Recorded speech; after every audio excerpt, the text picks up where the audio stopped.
What's going on, class? So I wish you guys could see kind of what what I had going on right now because I am in the middle of moving. Just closed on my house on Friday, and the world is crazy right now.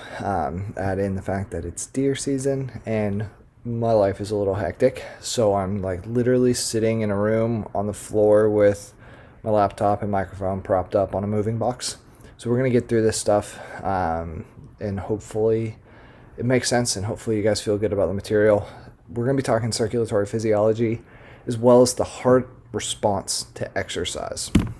So something I want to go over first is what is the organization of the circulatory system? How is the circulatory system set up, and why is it important the way that it's set up, and how does that apply to physiology and exercise physiology, right?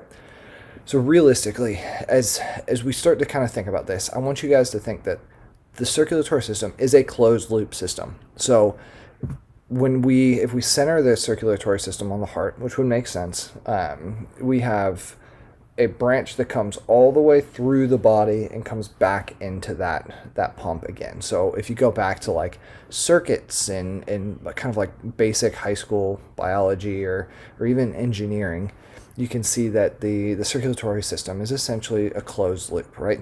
As you leave the heart, you come back to the heart. It always works that way, unless someone like hits you with a machete and you lose a limb or something like that, and then you're just dumping blood out like massive, right? Then you need a tourniquet. You don't have a closed loop. This closed loop system of the circulatory system is largely going to be formed and centered around the pumping action of the heart. And I'm doing this because the heart serves as a pump, right? If you think about mechanically the function of the heart muscle, it's going to be to pump blood through the body and return back to the heart, to then pump it back through the body and then back to the heart, back through the body and then back to the heart, right? It's this constant cyclical nature of pumping and receiving and pumping and receiving. Now, with that being said, there's kind of two words that we have to make sure that we have locked down and ready to go, and we always understand that the way that these two terms work. One, blood is always going to travel away from the heart via arteries. Away from the heart via arteries. Blood is always going to return to the heart via veins. I don't care if it's oxygenated. I don't care if it's deoxygenated blood. No matter what, the blood is going to travel away from arteries and return to the heart via veins. So that's exactly what you guys are going to see here, right? And rather than starting on the left side, let's start on the right side. So let's imagine that the heart is centered right here. Here's going to be blood pumping from the heart across and then returning back to the heart, right? It's a closed loop system. So we're going to pump blood through the heart, or from the heart through the arteries into something called the capillaries. At the capillaries, that's going to be our primary site of nutrient exchange. So it's going to be where the tissues are pulling out the information and the stuff that they want, and they're going to be putting all their waste products back in. So if we think oxygen here, we're going to be consuming oxygen. The tissues are going to be pulling oxygen off of the capillary beds and putting their CO2, their waste products, the things that they're producing, into the capillary beds, the venules on the other side. And then we're going to bring that waste product back towards the heart so they can get pumped to wherever it needs to be for getting rid of it, for eliminating it, right? The other big thing that I want you guys to pay attention to is going to be the diameters of these vascular tissues, right? So you're going to see that artery is going to be a fairly open transport system. It's going to be a little bit bigger, and it's going to be able to handle higher volumes of blood. As we get down into the arterioles, we've kind of squeezed down a little bit. As we get into the capillaries, we've squeezed down even more. As we get into the venules, we kind of have opened up a little bit. And as we get into the veins, we've opened up even further. The other thing that I really want you guys to pay attention to is look at the muscular layers. So you can see that there's a high level of muscularity associated with the arteries, a little bit with the arterioles, virtually none with the capillaries. Again, look, what is this showing us here? Really not a whole bunch of muscle associated with venules, and then we can get into the veins and there's going to be a little bit more muscle here. Pay attention to that and think about that, because we have to direct blood flow somehow. In sneak preview, it's going to have to do with the muscle a little bit. So we get the concept that the heart is a pump, right? Like, we understand the fact that the heart is a pump. Let's talk about the structure of the heart. The heart's going to be comprised of 4 different chambers. We're going to have 2 atria and 2 ventricles, right? We're going to divide the heart because it makes it easier. We're going to divide the heart into a right and a left-hand side. I want you guys to remember this is going to be anatomically divided into the right and the left-hand side. And we're going to have a right atria and a right ventricle, a left atria and a left ventricle. I don't know if that showed up correctly anatomically because the video does some weird flipping stuff. Mac, right? The sides of the heart, the right and the left side, are going to be divided by something called the interventricular septum. And that's going to be a level of muscle tissue, a bit of muscle tissue that's actually going to physically separate blood flow from the right-hand side of the heart to blood flow to the left-hand side of the heart. Actually, there is a hole that exists across between the atria when you're a fetus, and that's how we can bypass our lungs, because if we were to breathe when we were in utero, we'd drown, right? Once you get born, that hole closes and you don't have to worry about it anymore unless you have a congenital issue. When it comes to size and mass of the heart, the left ventricle is going to be the dramatic majority of heart mass, and it's going to be up to 75 to 80% of your heart mass is coming from that left ventricle. So the reason, and we'll get into this a little bit, but the reason is that there's so much more pressure that muscle has to work against, that left ventricle has to work against to get blood out of the heart, that it's almost like it's a training adaptation, right? Just like you get real big biceps from lifting, just like you get good quads from squatting, it's the same thing going on with the heart, right? It's having to perform a heavier load, it's having to create more force, so it's going to have a bigger muscle tissue associated with it.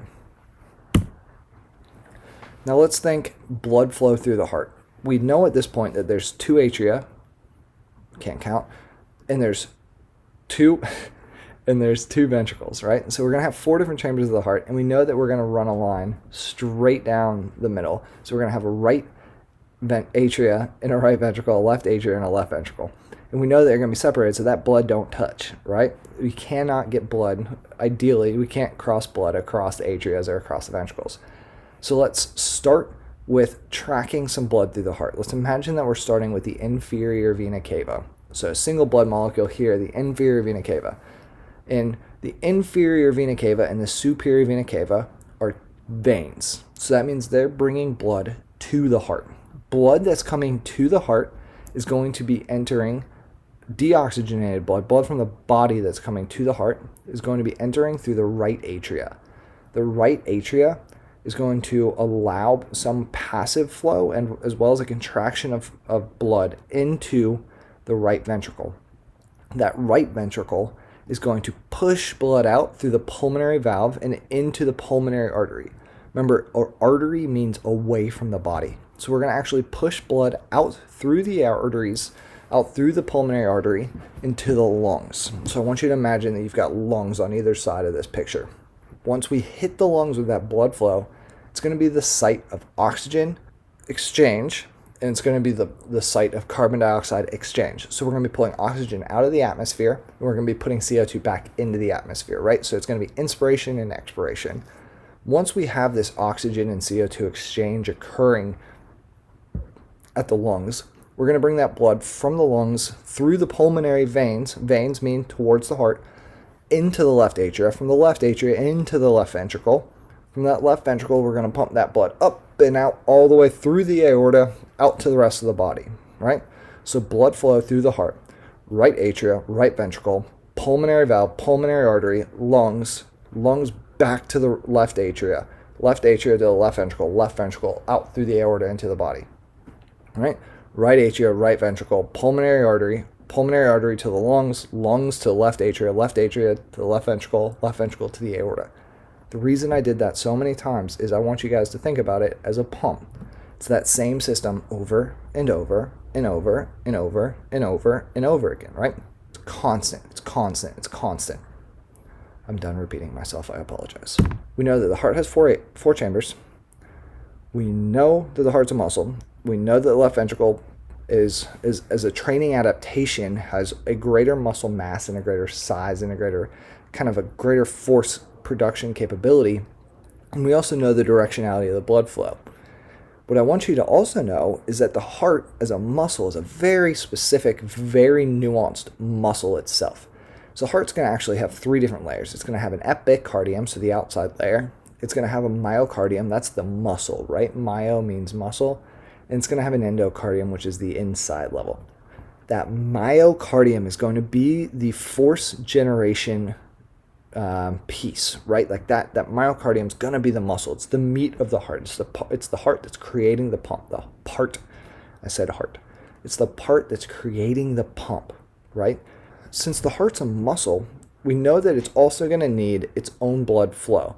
And the heart actually fuels itself with blood via the coronary arteries. So it's actually able to pump blood out through and around itself. So it actually branches off of that aorta, which comes off the left ventricle. And it's going to surround, these arteries are going to surround the heart and kind of wrap around the circumduction of the heart. This is essential to heart health. If anything happens to those coronary arteries, the heart doesn't receive blood, which means the heart doesn't receive oxygen, which means the heart dies. If the heart dies, we die, right? So the heart blood flow is extremely important because it's a muscle. If we lack blood flow to a muscle, it dies. There's also some nuances in skeletal muscle versus heart muscle structure specifically. If we're looking at this figure over on the left, what I want you to see is that the skeletal muscle is fairly linear, right? It's fairly linear, and it's got a bunch more. That's the pink, sorry. The pink is the muscle fibers. The purple is going to be the nuclei. And you can see that it's fairly linear. Whenever we go over to the cardiac muscle, you can see, like, if you start tracking some of these muscle fibers, you can see that they're branching off quite a bit, right? They're not just straight lines, but they actually branch. And what you could also see is that the fibers are actually quite a bit shorter. So whereas muscle fibers can be really long and run pretty much the length of a muscle belly, heart muscles are going to be a lot shorter. The muscle fiber is actually going to be smaller. And also, what I want you to really pay attention to is where those black arrows are pointing to. You see how there's actually a transverse line cutting right in front of each one of those black arrows? Those are called intercalated discs, and that is the hallmark sign of cardiac muscle. Forget the shorter fibers, forget the branching, forget any of that. Those intercalated discs are really going to be the hallmark sign of cardiac tissue. And what those intercalated discs are going to do is they're going to actually allow for a better exchange of electrical signal. So they're actually going to allow cell-to-cell signaling to contract, right? Where our muscle would normally need innervation, and it would need a neuromuscular junction, it would need the motor end plate to be depolarized. Heart muscle, because of those intercalated discs, can actually cross signal across cells. So as one cell gets excited to depolarize, the next cell will get excited, and the next cell, right? It's kind of like the hype man. The heart cells are kind of like the hype man, right? So something that I didn't mention on the previous slide, I apologize, is that the ventricles and the atria are separated by a line of tissue that does not allow for electrical signal to easily pass from tissues in the atria to tissues in the ventricle, right? So if the heart is a muscle and the heart is able to conduct electricity from cell to cell to cell, then we can control the rhythmic contraction of the heart a little bit better, or a little bit differently than we can control the rhythmic contraction of a muscle. And we can actually get different force generation. We can actually get different contraction properties. With the heart, we're going to have two primary cycles. We're going to have systole and we're going to have diastole. And the systole and diastole is going to be what is comprising the cardiac cycle. And it's going to be comprising that repetitive pumping motion. I can't stop doing this with my hands. I apologize, right? So what systole is going to be is systole is a contraction, right? It's a squeezing thing. Systole, squeeze. And then diastole is actually going to be a relaxation or a filling step. So you'll have systole and diastole. You'll have systole and you'll have diastole. So what this does is it kind of creates a two-step pump. So you'll have atrial systole. So you have an atrial contraction. It'll squeeze blood down in the ventricles. The ventricles will fill with that blood, diastole. The ventricles will squeeze systole, and it'll pump blood out. So it's pump, pump, pump, pump, pump, pump, right? Atria squeeze, atria contract, fill the ventricles, ventricles fill, ventricles contract. Atria squeeze, atria contract, ventricles fill, ventricles contract. And that's how the heart works. That's a cardiac cycle. What is kind of goofy about this, though, is that the atria and the ventricles are only separated by a couple tenths of a second in terms of contraction. And we'll talk about why that is, but it has to do with filling in the way that the heart actually fills. So as the chambers fill, the pressures inside of the heart change. As the chambers fill, the pressures increase. Well, about 70% of the blood that's coming in through the atria is just passively flowing straight through to the ventricles, right? So 70% of the blood that's being returned from either the body or from the lungs is being passively put straight into the ventricles. So it's able to kind of fill, right? The final 30% is going to be actually contracted and pushed in to the ventricles. When this happens, when you get that squeezing of blood into the ventricles, it's going to create a bit of a back pressure. It's going to block those valves going from the ventricles to the atria, right? So we're going to have all of our blood inside of the ventricles at this point. That pressure in the ventricles, as those ventricles are starting to contract, you're going to generate a ton of pressure inside those ventricles, and eventually that pressure is going to become so high that it pops these valves open out of the ventricles and either out through the pulmonary artery or out through the aorta, right? So if we go to this figure right here, imagine that you have 70% of this is being filled with blood, 70% of this is being filled with blood passively. When the atria contract, we fill the remaining 30%. We then get a contraction occurring within the ventricles that's going to pop open these valves right here, this pulmonary valve, and pop open this aortic valve. Then we're going to get blood that goes squirting through out of the heart and into the pulmonary artery or the aortic artery. So that's where we get this concept of blood pressure, right? We have a liquid and we're exposing it to pressure. That is literally the entire concept behind blood pressure. It's not something fancy, it's not something crazy. It is the pressures being generated from the heart during the contraction and the relaxation phases. So blood pressure is actually just the force that's being exerted by blood against arterial walls. So against the walls in the pulmonary and the aortic artery, it's the amount of pressure that's being forced out of the heart and into the vascular system, into the arterial system. It's going to be determined by a couple different things. Predominantly, it's going to be determined by the volume of blood that's being pumped, as well as the resistance to flow of that blood that is being pumped, right? So volume of blood being pumped, as well as resistance to flow. We'll go over each one of those variables here in a couple minutes, but for now, blood pressure is determined by volume of blood and resistance to flow. So systolic blood pressure is that number on top. It's the bigger number most times. Systolic and diastolic should remind you of two different terms, systole and diastole, right? So systolic blood pressure is actually going to be pressure generated from the heart as the squeezing is happening during systole, right? So it is the pressure generated as blood is ejected after the contraction.